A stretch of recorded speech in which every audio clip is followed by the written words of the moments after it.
Party اس عمل کے بعد مائنس ہے یا آپ پھر بھی اس معاملے کو کمپرومائز کریں گے؟ اور میڈم اس کے ساتھ یہ ایڈیشن ہے کہ کیا آپ یہ سمجھتی ہیں کہ اس کے بعد پیپلز پارٹی اور پی ڈی ایم کی رائے جدا ہو گئی ہے یا مزید ابھی کوئی راستہ بچا ہے کہ آپ دوبارہ اکٹھے ہو سکتے ہیں؟ میری کوشش یہی ہے کہ پہلے پی ڈی ایم کا خصوصاً جو پی ڈی ایم کے پریزیڈنٹ ہیں صدر ہیں مولانا فضل الرحمان صاحب، ان کا جو اس کے اوپر موقف ہے وہ سامنے آ جائے. لیکن مجھے اس بات کا نہایت افسوس ہے، اندازہ ہونے کے باوجود، ساری سمجھ ہونے کے باوجود مجھے اس بات کا افسوس ہے کہ آپ نے ایک چھوٹے سے عہدے کے لیے، آپ نے ایک جمہوری کاز کو، جمہوریت کو، عوام کے حق کے حکمرانی کی جد و جہد کو بہت بڑا نقصان پہنچایا ہے. اور میں یہ سمجھتی ہوں کہ یہ نقصان جو ہے یہ سب سے زیادہ آپ کو خود پہنچا ہے،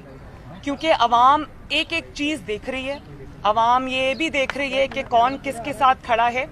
اور کون جد و جہد کر رہا ہے. تو میرا خیال ہے کہ یہ پی ڈی ایم میں شامل ان جماعتیں جس میں پاکستان مسلم لیگ نون شامل ہے، یہ ان کی شکست نہیں ہے. یہ میں سمجھتی ہوں کہ یہ ان لوگوں کی شکست ہے جنہوں نے اپنے اصولوں کی قربانی دی ایک چھوٹے سے مقصد کے لیے یا ایک چھوٹے سے عہدے کے لیے. آپ مجھے بتائیں کہ لیڈر آف دی اپوزیشن کیا عہدہ ہے بھائی؟ مسلم لیگ نون کو اگر یہ عہدہ مل جاتا تو مسلم لیگ نون کون سا کوئی حکومت بنا رہی تھی؟ ایک چھوٹا سا وقتی فائدہ ہے. اور مجھے افسوس اس بات کا ہے کہ آپ نے اس چھوٹے سے فائدے کے لیے، ایک چھوٹے سے عہدے کے لیے آپ نے باپ سے ووٹ لے لیے.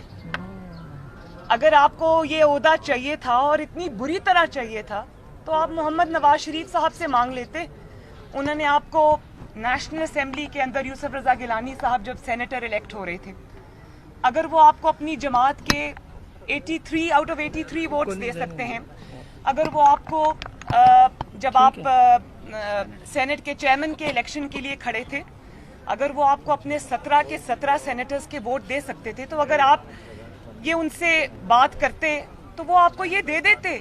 اس کے لیے آپ نے باپ سے ووٹ لے لیے، اور وہ والے باپ سے ووٹ لے لیے جو اپنے باپ کی اجازت کے بغیر کسی کا ساتھ نہیں دیتا. یہ میرے ساتھ ہمارے امیدوار کھڑے ہیں، مسلم لیگ نون کے جو اپوزیشن کے امیدوار تھے، لیڈر آف دی اپوزیشن کے طارڑ صاحب، یہ گواہ ہیں اس بات کے. ان کو سنجرانی صاحب نے فون کیا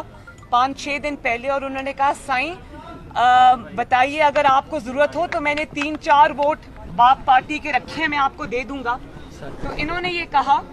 کہ مجھے آپ کے ووٹس کی ضرورت نہیں ہے، میری جماعت کا ایک موقف ہے، میں اس پہ قائم ہوں اور میں جماعت کے ساتھ اور جماعت کے موقف کے ساتھ اور ان کی جد و جہد کے ساتھ دھوکہ نہیں کر سکتا. پی ڈی ایم کے فیصلے کے ساتھ میں دھوکہ نہیں کر سکتا. اچھا میڈم، اور پہلی دفعہ میں نے یہ دیکھا پاکستان کی 73 سال کی ہسٹری میں، اور دنیا میں شاید یہ پہلی مثال ہے کہ لیڈر آف دی اپوزیشن جو ہے وہ حکومتی ارکان جو ہیں وہ اس کو الیکٹ کر رہے ہیں، بلکہ سلیکٹ کر رہے ہیں. کبھی دیکھا لیڈر آف دی اپوزیشن کے لیے؟ تو اپوزیشن اپنا کاغذات جمع کراتی ہے نا، اپوزیشن ووٹ کرتی ہے، اپوزیشن اپنے جمع کراتی ہے. تو اپوزیشن تو پاکستان مسلم لیگ نون ہے اور JUIF ہے، باقی جماعتیں ہیں، انہوں نے تو مسلم لیگ نون کے لیے ووٹ کیا جیسا کہ پی ڈی ایم میں ڈیسائیڈ ہوا تھا. تو یہ پہلی دفعہ دیکھا ہے کہ لیڈر آف دی اپوزیشن جو ہے وہ حکومتی ارکان، سرکاری ارکان سے مل کے بن رہا ہے. اور پھر باپ کے ارکان، یعنی کہ کچھ تھوڑا سا فساد ہوتا آپ نے باپ کے ارکان سے، اور سب جانتے ہیں کہ باپ اپنے باپ کے کہنے میں کسی کو کے بغیر کسی کو ووٹ نہیں کرتا. باپ کا جب حکم ہوتا ہے تو وہ حکومتی بینچز کے اوپر جا کے بیٹھ جاتے ہیں، باپ کا جب حکم ہوتا ہے تو وہ اپوزیشن بینچز پہ آ کے بیٹھ جاتے ہیں یا انڈیپینڈنٹ ہو جاتے ہیں. تو اگر آپ یہ سمجھتے ہیں کہ عوام کو، پلیز ایک سیکنڈ جی، میں ڈسٹرب ہو رہی ہوں آپ کے، اور اگر آپ یہ سمجھتے ہیں کہ عوام کو سمجھ نہیں آ رہا اور آپ یہ کہہ دیں گے کہ وہ انڈیپینڈنٹ ہیں، تو آپ میرا خیال ہے کہ اپنے آپ کو شاید دھوکہ دے رہے ہو، عوام کو آپ دھوکہ نہیں دے سکتے. اگر آپ نے تابعداری کرنی ہے، اگر آپ نے سلیکٹ ہونا ہے، تو پھر آپ کو عمران خان کی پیروی کرنی چاہیے جو بہت ڈٹائی سے اور بہت یعنی کہ پوری ایکسپوز ہو کر وہ تابعداری کرتا ہے. اور باپ کے احکامات مانتا ہے. پھر آدھا تیتر اور آدھا بٹیر اور کبھی اپوزیشن کبھی حکومت، یہ نہیں ہو سکتا. کھل کے آپ کو اس کو اون کرنا چاہیے کہ آپ نے باپ کے احکامات مانے ہیں، اس کو تسلیم کیا ہے، اس کو استعمال کیا ہے. اور آخری بات یہ کہ جب آپ کو اپنی عوامی قوت پر اعتماد نہیں رہتا، جب آپ یہ سمجھتے ہیں کہ سوائے سلیکٹ ہونے کے اب آپ کے پاس کوئی راستہ نہیں ہے، تو اس کا مطلب ہے کہ آپ اپنی عوامی قوت، ووٹ کی قوت آپ کھو چکے ہیں. تو صف بندی ہو گئی ہے، عوام دیکھ رہی ہے. آپ اب لاکھ کہیں کہ انڈیپینڈنٹ ہیں، انہوں نے ہمیں ووٹ دیا ہے، یہ ہوا ہے وہ ہوا ہے، ایسا نہیں ہوا. آپ کو باپ کے لوگوں نے ووٹ دیا ہے، باپ کے کہنے پر ووٹ دیا ہے، اور یہ بات آپ کو تسلیم کرنی چاہیے. جی ہارون صاحب، یہ بتائیے گا کہ اب یہ بہت کھل کر جو ہے دونوں پی ڈی ایم کے اندر درار سامنے آئی ہے، فیوچر میں اس درار کو بھرنے کے لیے آپ کا کیا کردار ہوگا؟ کیونکہ آپ پہلے بھی تمام پارٹی کو لیڈ کرتی رہی ہیں، مولانا فضل الرحمان اس کے سربراہ ضرور ہیں، لیکن آپ ہی کا بیانیہ چلا. تو اب کیا کس طریقے سے آپ سمجھتے ہیں کہ ابھی بھی جمہوریت کو بچانے کے لیے آپ کے کاز کو جو ہے ووٹ کو عزت دینے کا جو آپ کا بیانیہ ہے، کس طرح سے آپ لوگ اپنا عمل طے کریں گے کہ حکومت کو ٹف ٹائم دیا جا سکے؟ حکومت کو ٹف ٹائم دینے کے لیے الحمدللہ مسلم لیگ نون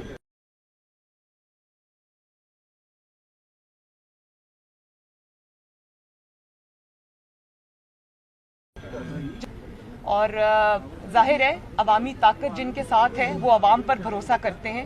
وہ جمہوری اقدار پر بھروسہ کرتے ہیں، وہ بیچ میں ڈیل کر کے نکل نہیں جاتے. میں اس کی ایک مثال آپ کو دینا چاہتی ہوں کہ آصف زرداری صاحب نے یہ آفر کی پی ڈی ایم کے اندر کہ اگر مسلم لیگ نون چاہے تو ہم پنجاب کے اندر، کیونکہ سلیکٹرز بھی یہ چاہتے ہیں، عمران خان صاحب بزدار کو سپورٹ کرتے ہیں اور سلیکٹرز یہ چاہتے تھے کہ پنجاب کے اندر تبدیلی آئے، تو انہوں نے یہ کہا کہ ہم مسلم لیگ نون اگر مانیں اور پی ڈی ایم اگر مانیں تو ہم پنجاب کے اندر تبدیلی لے آئیں، ووٹ آف نو کانفیڈنس کریں، اور ووٹ آف نو کانفیڈنس میں ہم پرویز الہی صاحب کو یا کسی اور کو ہم چیف منسٹر بنا دیں. تو میاں صاحب نے واضح اس کا دو ٹوک جواب دیا، اور میاں صاحب نے کہا کہ مجھے اگر اپنے اصولوں کی قربانی دے کر اور سلیکٹرز کے ساتھ مل کر، جن کو ہمارا یہ نیریٹو ہے کہ آئین اور قانون نے آپ کو جس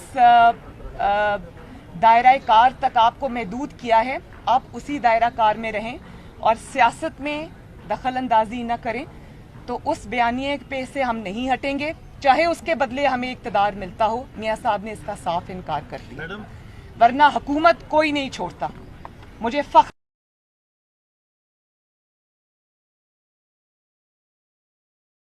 ہے اس بات کا جو اس وقت جو ہے وہ جمہوریت کے ساتھ کھڑے ہیں اور جمہوریت کے لیے جدوجہد بھی کرنے کو تیار ہیں. آپ نے دیکھا کہ جب نیب نے مجھے ایک سیاسی نوٹس دیا، میری زبان بندی کی کوشش کی، کس طرح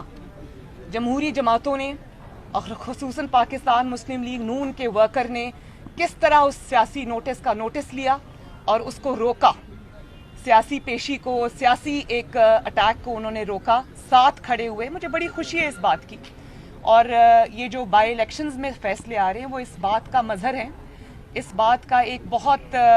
منہ بولتا ثبوت ہے کہ عوام کہاں کھڑی ہے. میڈم، پی ڈی ایم اور حکومت اور پیپلز پارٹی کے جو معاملات تو سارے چل رہے ہیں، ان سارے معاملات میں ایک چیز جو مس ہو رہی ہے، سابق صدر پرویز مشرف کے خلاف جو فیصلہ آیا، نہ پی ڈی ایم اس حوالے سے کوئی بات کر رہی ہے، نہ اپیل کی بات کر رہی ہے، نہ ان کی سزا کی بات ہو رہی ہے. کیا فیصلہ کیا آپ کہہ رہے ہیں؟ جب اسلام آباد ہائی کورٹ اسپیشل کورٹ تھی جنہوں نے سابق صدر پرویز مشرف کو سزائے موت کا فیصلہ سنایا تھا، اس حوالے سے سپریم کورٹ میں معاملہ بھی پینڈنگ ہے، اس پر کوئی بات نہیں کر رہا سابق صدر پرویز مشرف کے. میں ایک سیکنڈ پلیز، دیکھیں میں ایک بات سمجھتی ہوں کہ پرویز مشرف صاحب اب کیا ہوتا ہے کیا نہیں ہوتا، وہ نشان عبرت پوری دنیا کے سامنے بن چکے ہیں. ان کو پھانسی کی سزائے موت کی سزا ہو گئی ہے، اور اب وہ سزا سے بھاگیں گے جو بھی ہوگا، لیکن ایک ہمیشہ کے لیے ایک مثال قائم ہو گئی ہے. چاہے آپ نے جسٹس وقار صاحب کو، وہ اللہ تعالیٰ کو اب پیارے ہو چکے ہیں، ان کی عدالت ہی آپ نے صفحہ ہستی سے مٹا دی، لیکن وہ فیصلہ سٹینڈ کرتا ہے. وہ پرویز مشرف کے خلاف فیصلہ نہیں ہے، وہ ہر ماضی میں اس شخص کے خلاف فیصلہ ہے جس نے جمہوریت پہ شب خون مارنے کی کوشش کی.